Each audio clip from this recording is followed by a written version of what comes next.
Hey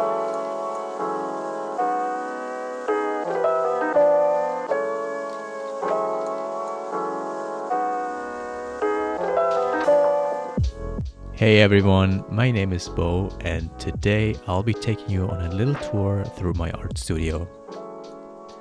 For quite some time I've been working from home, but recently I've made the decision to take my creative endeavors into a dedicated studio space. But before we get into it, let's make some coffee. My studio is equipped with a fully functional kitchen and offers the convenience of preparing quick meals or cooking lunch whenever I like. This is also where I brew my morning coffee to start my creativity for the day ahead. I use an automatic coffee maker that grinds the beans and brews delicious coffee with just a single press of a button. Let's move to the heart of my studio, the main desk. This is where I plan and manage my business as an artist. It's the place where I work on concept and design ideas and refine them into finished artworks. It is also where I connect with friends and clients from around the world. The frame of the desk is a sit-stand desk from Fully, which is now part of the Herman Miller family. The sleek touchscreen seamlessly adjusts the desk to your preferred sitting or standing height, with the added convenience of saving up to 4 different positions, all accessible with a simple tap. I've paired the desk frame with a Carlby woodtop from IKEA in a walnut veneer finish. I ordered the tabletop through IKEA's custom worktop calculator, which allows you to get a tailored desk based on your needed dimensions.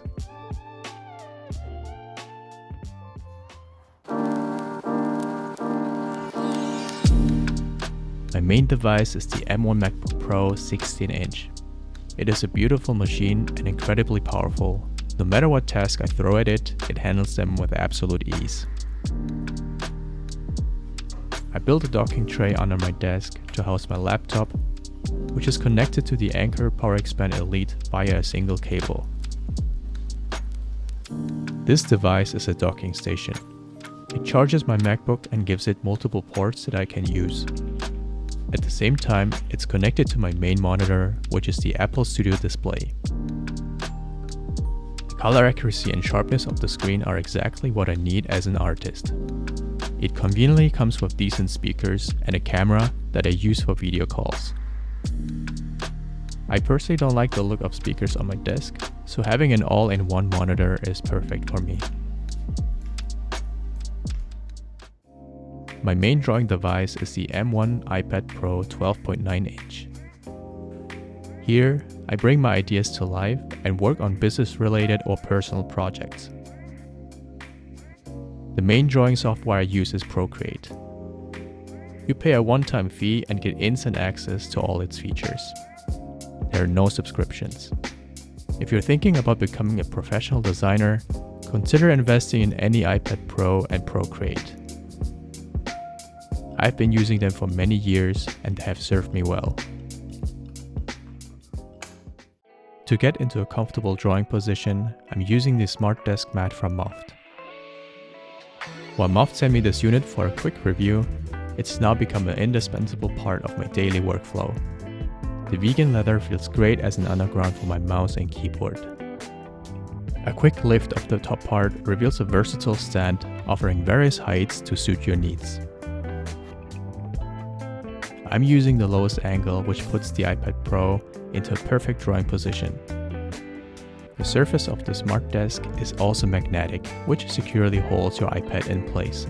It looks beautiful, feels great, and is functional at the same time.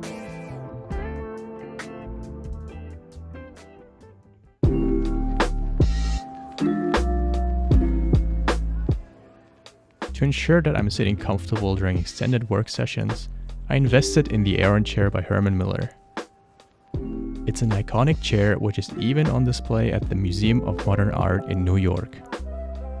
This is by far the most comfortable chair I've sat in, and I have no problem sitting in it for hours without feeling any back pain or fatigue, thanks to its great lumbar support. If you're sitting a lot like me, I would highly recommend seeking a local seller to experience this chair yourself.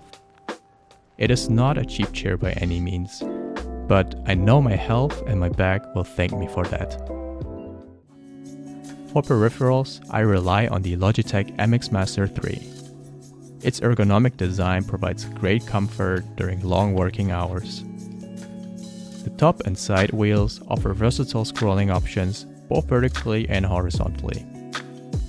I've been using this mouse for years and it hasn't let me down. Working as a digital artist, a keyboard is just as indispensable as any drawing tools to write emails or to capture ideas and plans for my next projects. Over the past year, I got into a newfound passion of mechanical keyboards. There is something very aesthetically pleasing about them that heavily speaks to me. Maybe it reminds me of my first keyboard I used, but which now have been drastically improved in terms of visual, haptic, and acoustic design. While it's not for everyone, I absolutely love it. To encourage flexibility, I've built a secondary work desk on the opposite side of the studio.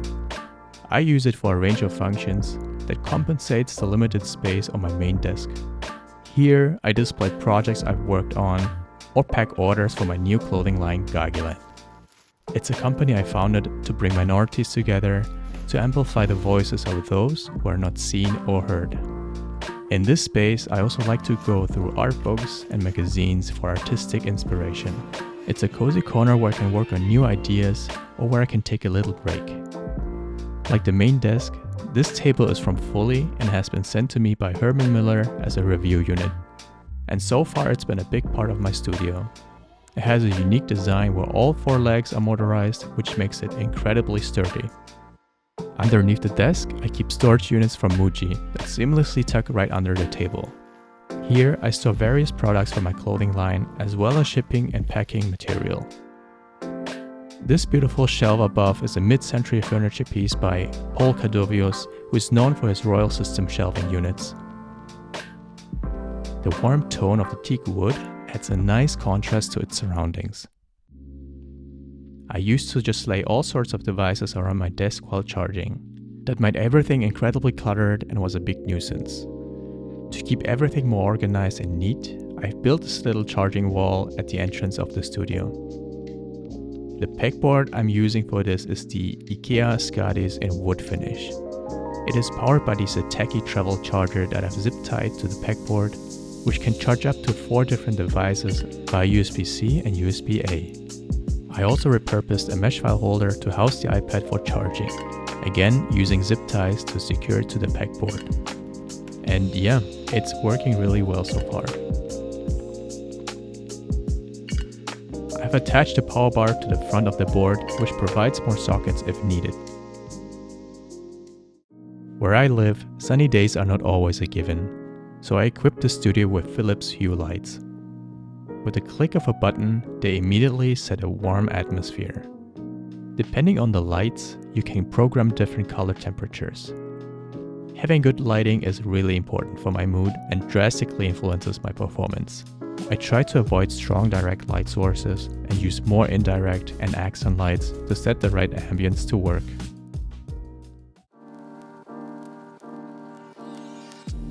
Since horizontal space can be used up quickly, I try to maximize the use of vertical space without making it look too cluttered. Therefore, I place 2 IKEA Alex drawers on top of each other to utilize the vertical space.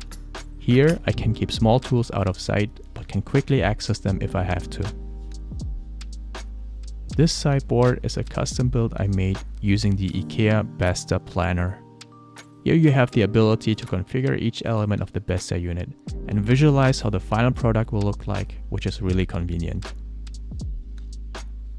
To give the whole sideboard a unique touch, I've added these metal legs I found on Amazon. Above the sideboard, I've built a simple shelf and stored 4 identical storage boxes on it. Then I labeled each of them to keep everything organized. Again, this is a simple but practical build, making use of vertical space. Just as much effort I put into building the studio Having the right amount of greenery is just as important. Even fake plants can reduce stress and stimulate your creativity. I bought this big plant called Birds of Paradise. It gives my studio a vibrant green accent and a tropical touch. With this, we've come to the end of my studio tour. If you'd like to see more, subscribe to my channel. And if you have questions, write them in the comments and I will try my best to answer them. I hope you've learned a thing or two and I'm looking forward to see you in the next video. Bye.